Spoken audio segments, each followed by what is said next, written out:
Welcome to Breaking Ground. I'm your host, Devin Kolka. On this show, we meet with industry leaders in the construction, real estate, and design industries.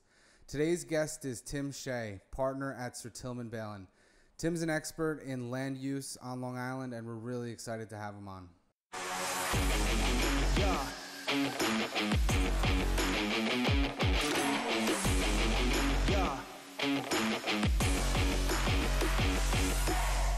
So Tim Shea, welcome. Thank you for joining us. Pleasure to be here. Thanks for the invite. So for those people who don't know Tim, I mean, one of the biggest names on Long Island in commercial real estate, land use attorney with Sir Tillman Balin, doing it for how many years now? Probably about 17 years. 17 years. So a couple of years, a little bit of experience, and some significant projects. You really helped shape Long Island. Well, I appreciate that. Whatever I contributed to it. Awesome.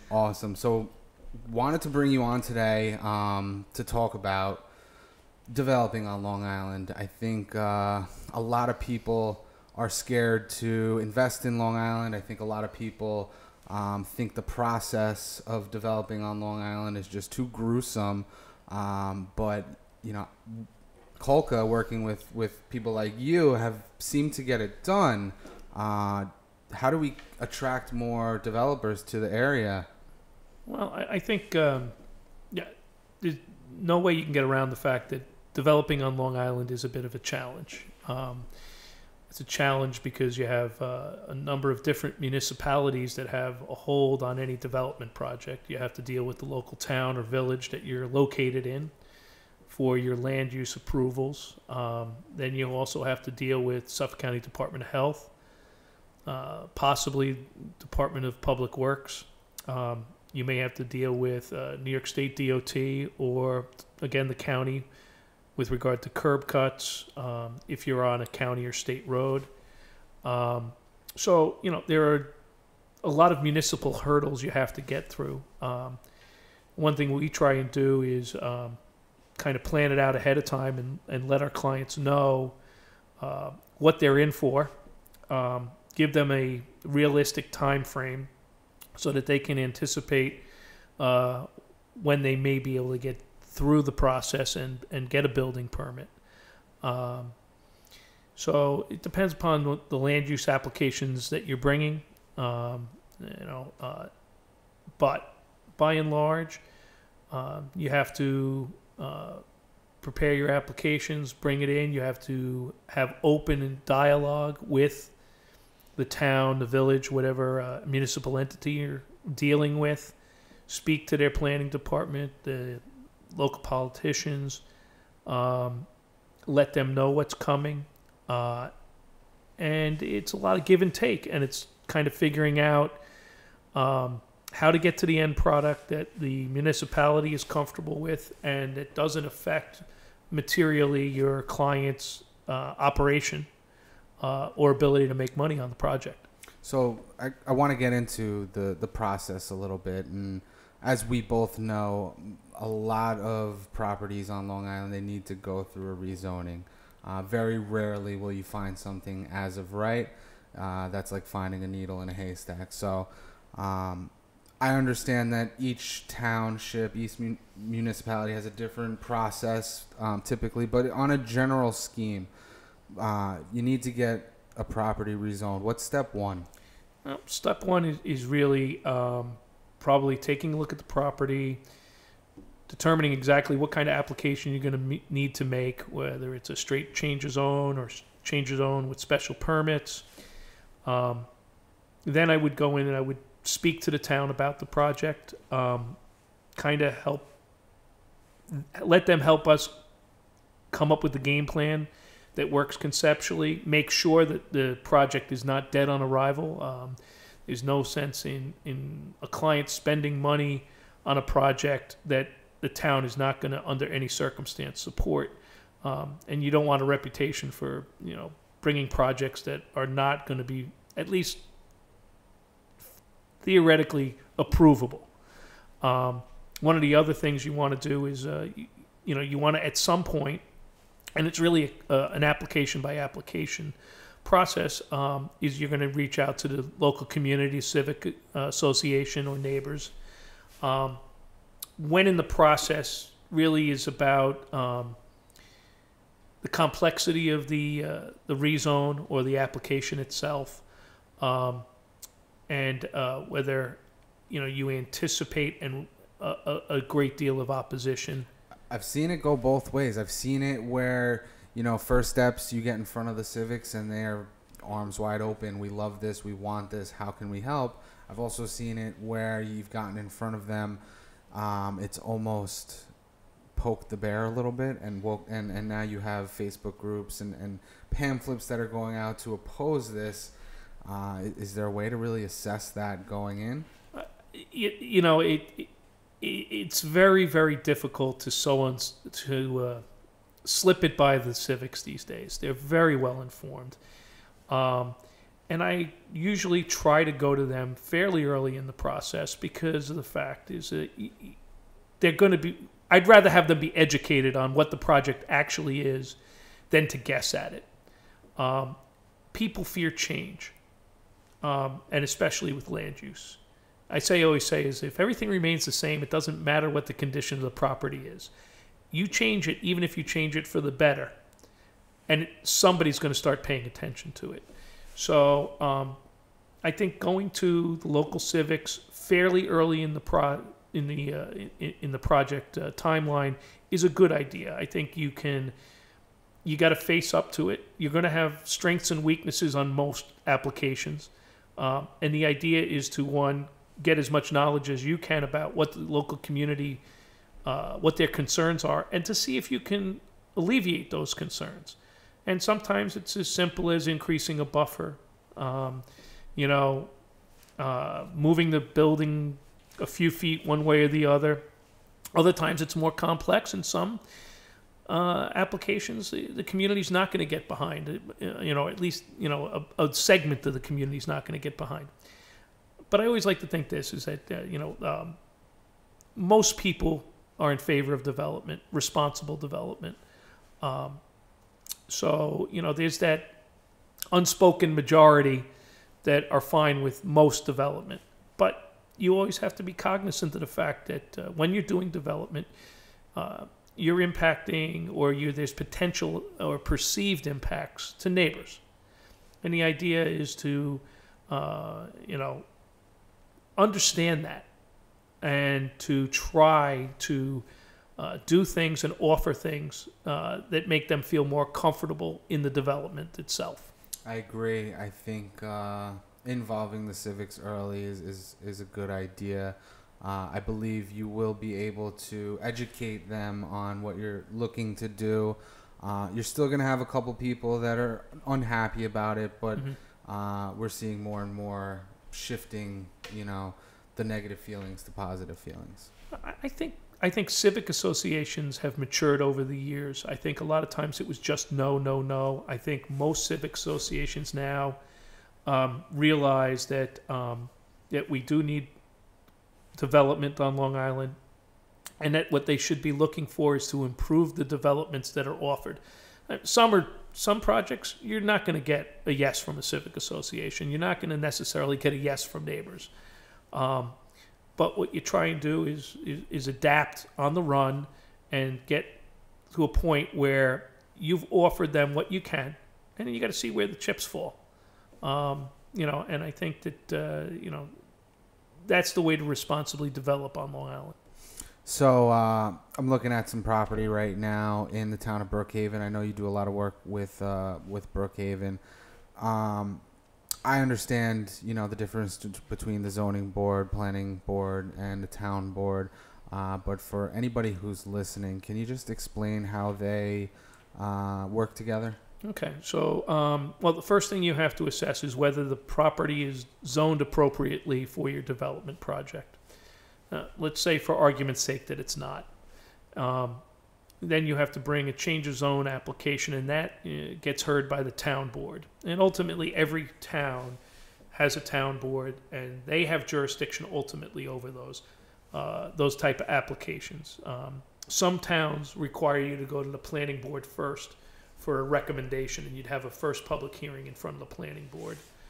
Brookhaven doesn't do it that way. You file a change of zone, and you process it through with staff. You process it through with dealing and talking to local civic associations, etc., and eventually you get a hearing date. Typically, how long does it take to get that hearing date? It can be if it's based upon the complexity of the application. So it can be anywhere from, on the short end, 9 months or so. So others can drag out for years. I mean, it just depends upon, the totality of the circumstances.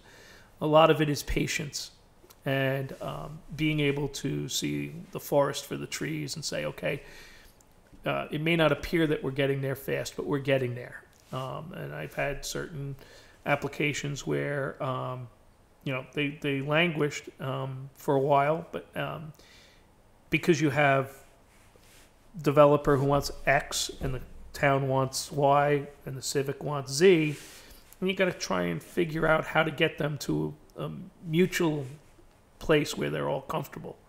So that first hearing, you get that hearing, what are you going with? Are you going with your engineered civils? Are you going with your renderings? Yeah, you got to get a site plan together. You want to demonstrate that the site works operationally, that it works environmentally, that you're not really impacting neighbors. You want to get the renderings for the building because, a picture's worth 1,000 words. And if you have a nice building on a nicely designed site, that gives you a big leg up on getting a successful outcome.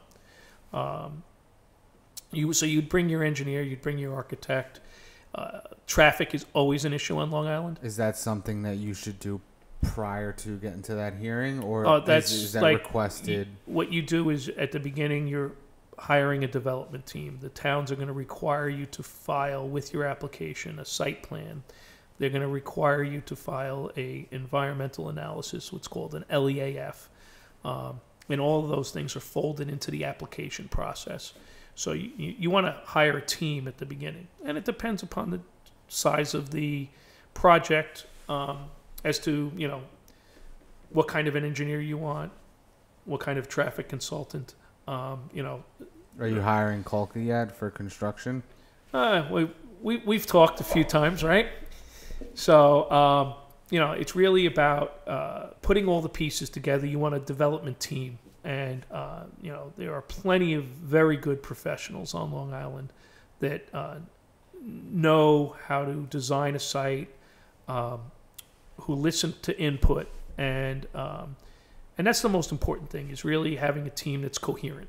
And they're all listening to each other. And you want to end up with a product that is approvable and works.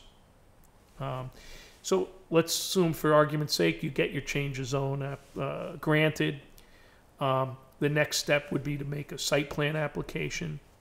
Now, it's been my understanding that when you get your change of zone, they pretty much have a good idea of what they're going to see in that site plan application. Yes, you're going to. Most towns have an expectation that, and they may even reduce it to covenants that, anticipates that the project will look the same. The unfortunate part is that we are balancing towns' needs for control versus having a certain degree of flexibility, not only for that project for 20 years down the road, when that project, or 40 years down the road, maybe that project needs, relief, needs a change. You want to have certain degree of flexibility, and that's always the push and shove between applicants and municipalities. Municipalities want and civics want definitiveness, and you really should build in some degree of flexibility as far as future development, because you want to encourage development. You want to get development done quickly when you can. The market has substantially changed over the last number of years, and you can see it. Everybody sees it. People are using Amazon, they're using Walmart, they're, for deliveries. They're using other retailers for deliveries to their house rather than going to the brick and mortar. So, right now, warehouses are hot. And you have to find appropriately zoned parcels that can handle a large warehouse space in order to have that. And that's a hot commodity. So you've got to design things the right way. And many times they do require a rezone, especially for those ones that are the last mile. The towns usually like to keep the industrial pieces kind of hidden away. Well, that doesn't work for that last mile where you live, on the North Shore, the South Shore. So you may be seeing more of those rezones for small industrial or mid-sized industrial to be used for that last mile warehouse, so that they can get the product to their customers quickly. So you mentioned covenants and restrictions. What is a covenant? A covenant is a recorded document which restricts your ability to do certain types of things on your property. Health department requires them on almost every health department application that requires a variance. And so we record a lot of those type of covenants. Town boards typically require them as a condition of making your zoning what's called effective. So you may have the grant, but it doesn't become effective until you record the covenants. Again, a lot of times those, and in most times, they're based upon the concept plan that you've provided to the town and on the application that you've submitted. So you record the covenants, you've put in your site plan. The planning department normally will determine whether you need variances. And if you need variances, then they will send you to the zoning board of appeals to get those variances. Again, each town has its own nuances and its own policies and procedures as to how you get there. But the zoning board of appeals hears variances, and they hear some special permit requests. But the planning board acts on those variances subsequent to that usually, and says that, okay, the variances you've received are good, and we can now approve your site plan. Once you get a site plan approval, then you can apply for building permits. And that typically is pretty quickly after you have site plan approval. You could probably get your building permits relatively quickly. Relatively quickly. Compared to the whole process. Compared to the whole year process. And a half. I mean, year to a year and a half. If you're going to do a change of zone and a site plan with variances, you're probably looking at 2 years to getting through the site plan. At that same time, you should be on a parallel track with the health department and possibly DPW, so that you're hoping that when the town stuff's done, the county stuff is not too far behind. It's always behind by a little bit. And then once you satisfy both the town and the county, particularly health department, then you're in a position to get a building permit issued. And now, if you're on a state road, it opens up another can of worms with state DOT and local DOTs, and it's a process. It's a process, and you're on a lot of parallel tracks. You got your site plan is going forward, your health department's going forward, and if you're on a state road, you have a state curb cut and a state highway work permit application that you filed. And so you got to get input from all of those to make sure that the final product, that the site plan anticipates and is done in coordination with what New York State DOT wants or Suffolk County DPW wants with regard to curb cuts. It's like I said, it's a bunch of parallel tracks. You're trying to keep everything as close to the same time frames as possible. That's great. I appreciate all that knowledge. On Long Island, we have hundreds of villages and tons of towns. Each one having a separate process has got to kind of be annoying at some points. And do you think at any time they'll get together and unify and No. I think that people like to have control, and it's very hard for any municipality to try and give up control. I mean, you just can even look back at when there were discussions about consolidating school districts, and you heard all the blowback. And does it make sense possibly from a dollars and cents point to consolidate school districts? Probably.